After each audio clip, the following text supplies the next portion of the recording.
For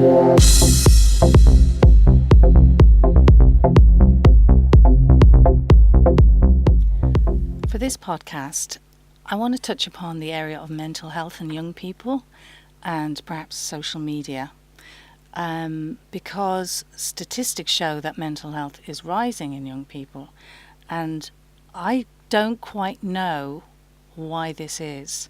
So, Amy, have you any theories on this? I personally think it's more to do with technology and social media. I think, obviously, you compare yourself a lot to other people on social media, and also constantly being connected to people, you feel sort of anxious when you're not, because it doesn't feel normal not to be speaking to someone all the time. So, like, if you're in a relationship, it's quite difficult and you have anxiety because you're used to knowing, like, what they're doing, where they are. So, like, when you don't hear from them, it's really anxiety inducing.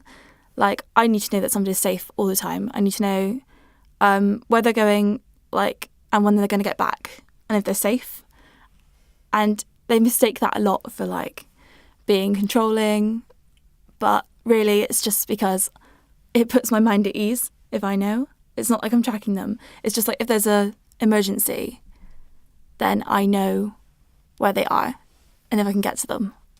Well, years ago, kids were, let out and they went off to play and they'd come back and then, they'd smell the food, or they'd know food was, and their stomach was rumbling and they were coming home for that.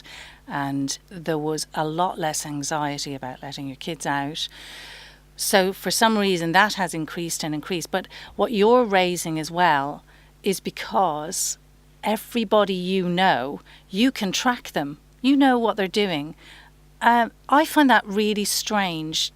If I was to worry about people wherever they go at all times, I wouldn't have a life myself. No, but it's difficult because I'm used to, like, having grown up with technology most of my life. Like, since I was about, I think, 13, I had a phone. And obviously at that age I didn't really text very much, but, like, the older I got, the better phones got, and then the more people were speaking all the time, and then you got social media on your phone, and you're just so used to it. Like, you can get it out your pocket and go on it 24/7. When I was a kid, I was still quite nervous, but not as anxious as I am now. Like, I was quite sensitive when I was a child, but I wasn't how I am, like, anxiety-wise. I get nervous for no reason now. So where do you think this kind of nervousness came about or got worse? When I was 16, I was sort of, I wouldn't say stalked, but I was followed to college a few times by the same man. And it wasn't just following, it was like running. That was the first time. Basically, me and my friend were walking to college and we were just talking normally. And then I turned around to cross the road, like I had looked behind me. And there was a guy stood right behind us and he gave us this, like, really weird look, like he looked sort of menacing. So we crossed the road and he crossed as well. So we kept crossing, and every time we crossed, he would cross. So we started walking faster, and then he started walking really fast. So I said, we need to go over to this bus stop because it's, like, full of people. So we did that, and then he sort of ran down a side road. So after that, we went to college and we spoke to, like, this counsellor who said that we seemed like we're really anxious, especially me, because I'm quite sensitive. So, like, I was already anxious anyway. So that just made it, like, 10 times worse. And then we got the police involved, but they didn't really do much. They just sort of gave me a rape alarm and said, if it happens again, call us again. And it did happen again. He was a bit further back this time, but, like, we could still see him, and we didn't like walking to college. So we started to get lifts in the morning, and I rang the police again. And they decided to follow me to college. The first time they were dressed in uniform, and the guy obviously must have seen them and didn't turn up. And then the second time, they were dressed normally, but obviously he'd seen them already, so he didn't turn up again. But then I think it was like a week or two later, we decided to get the bus again because we sort of braved it. We got a bit more brave. And we were waiting at the bus stop and I saw him walking down the road. And I said to my friend, just like, don't look at him, make sure he just walks past. But he saw us and he walked up to the bus stop and he came like right up close to me and put his hand out to grab me, and he was giving me this like really horrible look. So I ran into the road, nearly got ran over. He ran after me, and then I got my phone out, and as soon as he saw my phone, he sort of like ran off down another road. But like ever since then, I've been an absolute nervous wreck with men in the street. I don't trust anyone. Well, that's such a shame, that one incident, which, you know, is traumatic when it's happening, can affect 5 years of your life afterwards, at least. And how does that affect your relationships with men in general, like romantic relationships? They really don't get it. It's like you need to be with somebody who's empathetic, because if they're not like really that understanding, they sort of get really impatient with it and quite irritated, and it makes you feel worse and it makes you more anxious. So like I had a relationship recently where it was kind of like that, and they used to get quite angry with me. I think that I was a bit weird, and it just sort of, it makes things really stressful, because it's hard to sort of get somebody to understand why 1 minute you're completely fine and the next minute you're panicking, or sometimes you can get really irritable from it as well. So like I seem like I'm not being very nice, and I'm like, I'm sorry, I'm so anxious. So describe to me, if you're having, describe the feelings that you get on a day-to-day basis in terms of anxiety. Travelling, like public transport, is a big one. Even this morning coming into uni, the bus was quite packed, and it just feels like when it's packed and you can't sit down and it's quite hot as well, it feels like you can't breathe. Like you're having like a mini panic attack, but it's like silent, so nobody can tell you're having it, but you're trying to control your breaths. And it's little things like that. Like if I have a deadline, I find it hard to get work done because I feel like I need to start it, but I can't do it. And it's like pressure. Anything that's like pressure makes you too nervous to do something about it, I guess. But, you know, I would say that that's kind of classic symptom that a lot of people might have. But from what you describe, this kind of colours your everyday life all the time. Is that correct? Or do you have times when you don't ever feel like this? I don't think I ever don't feel anxious. I think it's just like wired into my brain. It's like sometimes it's really bad, and sometimes it's just like the way that I think. So like with a normal person, you'd think realistically, if somebody doesn't answer their phone, that they're fine. They just are busy or haven't heard it, or it's in another room. Whereas I will be like, instantly I will get like a vision that something really bad has happened. So like sometimes I'll think, oh, they've fallen down the stairs or something like that. And I don't know why. Like, but then you do write. I know you write. Yeah. So having a writing imagination fuels these kind of things, doesn't it? Because, and I write myself, so you have a dramatic imagination. That's how your brain works. And the other thing about being a writer is you have to put yourself in the situation in order to write it. Yeah. So if you've got that kind of brain fueled with anxiety, it can obviously make it worse, for sure. Yeah. So any other things that you think, like what are the actual feelings? I'd like to know, when you enter that space, what does it actually feel like? I always compare it with losing a child in a supermarket and like the anxiety you feel when you can't find them, because that's like a constant when you're like having a panic attack. It can go on for like hours, or it can be for like until somebody reassures you that they're okay, and then it just instantly drops. So that's basically exactly what it feels like, I think. So you're in fight or flight mode at all times then? You're on a kind of red alert situation? Yeah. That must be absolutely exhausting. Yeah, it's horrible. That's why, like, in a relationship, it's really difficult, because it's hard for the person that you're with, but then it's harder for you. And it's, like, more exhausting for you, but they don't understand that. So how are you going to find the type of person who can really understand that? If it's like when someone else is in pain, you're not feeling that pain, so how on earth can you can sympathise, but you can't really truly empathise properly because Yeah. you don't really feel the pain, so therefore I think just as long as they're like understanding, because it is really difficult to deal with, but I've been doing like some therapy recently where it's really helped me calm down, but it is not always effective. Like sometimes I'm panicking and I can't do anything about it. Like I just have to wait until it dies down. But I want to educate people on it, which is why I'm doing this, because it's easier when people understand it from somebody's perspective that isn't their partner. Because when it's your partner, you make judgments and you assume that they're doing something to manipulate you or control you. yeah, or be possessive, Yeah. which is what that could be read Yeah. as, which is not, as you say, the actual case. You used a term earlier of normal people. So I thought that was interesting. So do you see yourself as not normal then? I do to an extent. I just feel a bit weird about the way I think, because I know other people feel the same way. Like I was talking to my auntie about it because she has it as well.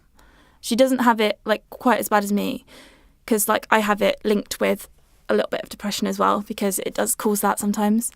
But it makes you feel weird because a lot of people do things like socialise really often, like going out all the time. I like to go out, but I don't like to go out as often. I have to be in the mood for it. And it makes you feel like strange because people are always like being successful and things like that. And sometimes you feel like you can't take certain opportunities because you're too nervous about it.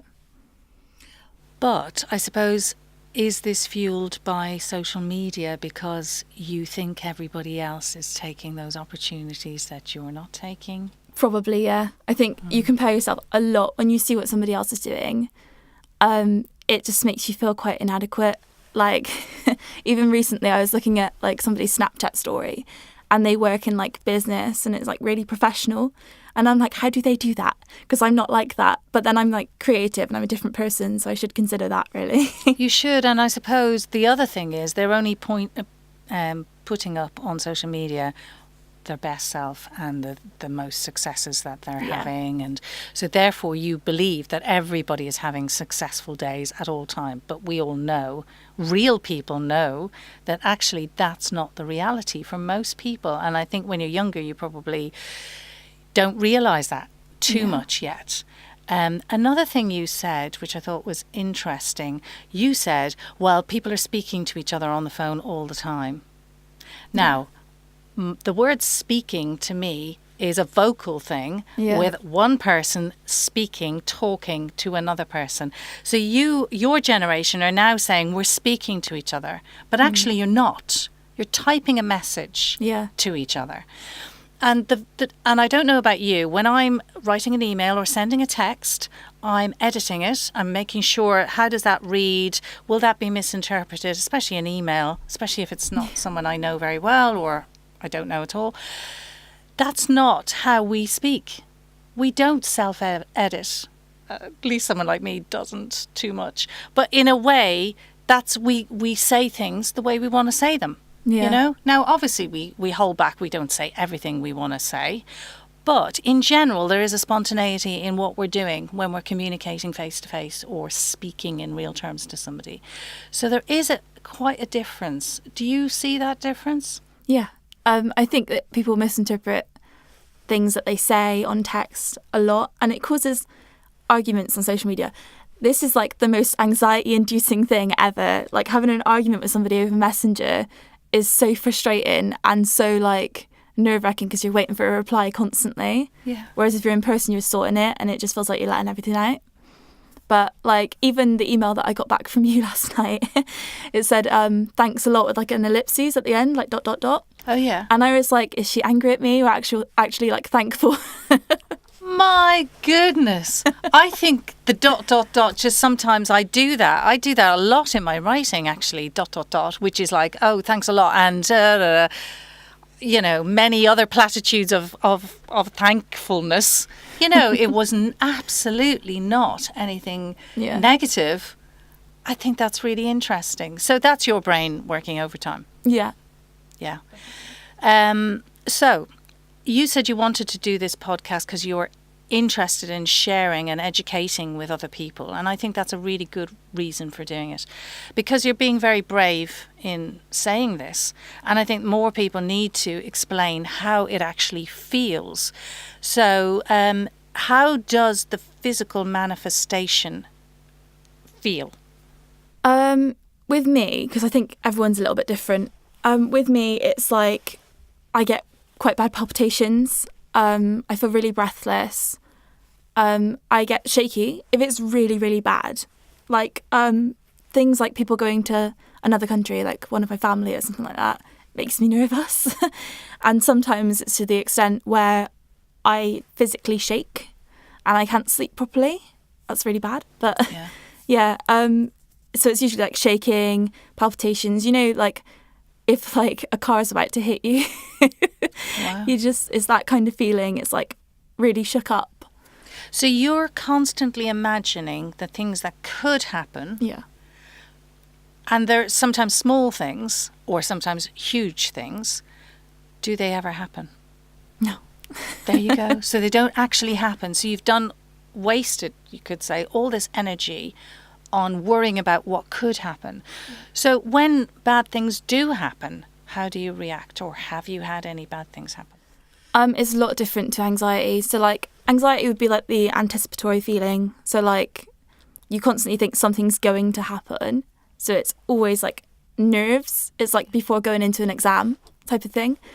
But like, sorry, I forgot the question. No, I mean, earlier when we were talking before we started recording the podcast, you said when your grandmother passed away. Tell me about that. The difference between something which is very upsetting if you lose a grandparent to the anticipation of something that might happen that does not occur. So like when something actually does happen, you don't sort of register it properly. Well, personally, I don't. It's more like you feel like you should be more upset than you are, because all those times you've spent panicking and anxious were like quite extreme. And then when something actually happens, it feels so much less intense. Like it's still really sad and upsetting and like just is rubbish. Yeah. But at the same time, it's not that, like, it doesn't take all your energy away from you. Because they're real kind of feelings that you have to respond to in the moment, as opposed to a futuristic anxiety about something that may never happen, which is, it's a totally different dynamic. So if you were going to advise any younger people or even people your own age how to get over this, what would you say? Or what would you advise not to do so that it escalates into a point that it's uncontrollable? I think definitely spend less time on your phone, because since I've stopped like speaking to people all the time, I feel so much more calm and so much better. And I've like invested myself in my own hobbies. But also, if you feel really bad, you should go to your doctor and ask for CBT, which is cognitive behavioural therapy, where they teach you how to sort of reprogram your thoughts. So it doesn't stop it. It doesn't stop the initial, this is going to happen, but it does help you like rethink it. So you get given these thought charts, which ask you like what the situation is, and then your feelings in that situation to a certain percentage. And then you do a revised thought, which is like the realistic, what is like actually happening. And then you do the feelings again and you put the percentage again. So like you see how your feelings have gone down. So that does actually help a lot. Like writing your feelings down does help a lot. Yeah, and as you are a writing person, that actually is probably a very good thing for you, because that's your natural go-to, isn't it? To get your thoughts out of your head and onto, paper or whatever way you do it. Thank you, Amy, because I think sharing this is really important, and I'm really glad that you were willing to do it. Yeah. Thank you.